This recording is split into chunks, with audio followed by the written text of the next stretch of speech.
Madam హెన్నాలో methi powder mix చేయవచ్చా ma'am? హెన్నాలో methi powder mix చేయవచ్చా అని అడుగుతుంది. మిక్స్ చేయవచ్చా? చేయవచ్చు. క్లారిటీ. ఓకే, 5 పౌడర్స్ మనం హెన్నాలో మిక్స్ చేస్తాము. హెన్నా పౌడర్ తో పాటు 5 ఏంటవి? శీకాకాయ, మెంతి, ఆమ్లా,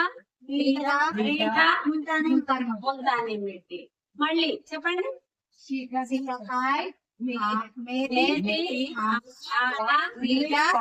అంటే ఏంటి? కుంకుడుకాయ. వెరీ గుడ్, కుంకుడుకాయ. ఇంకా ఈ 5 కూడా ఒక్కొక్కటి ఎంత క్వాంటిటీ మిక్స్ చేస్తాము? 1 కప్ పౌడర్ కి 2 టేబుల్ స్పూన్స్. ఓకే, క్లియర్ కదా? సో ఈ 5 కూడా హెన్నాలో కంపల్సరీ వేయాలి.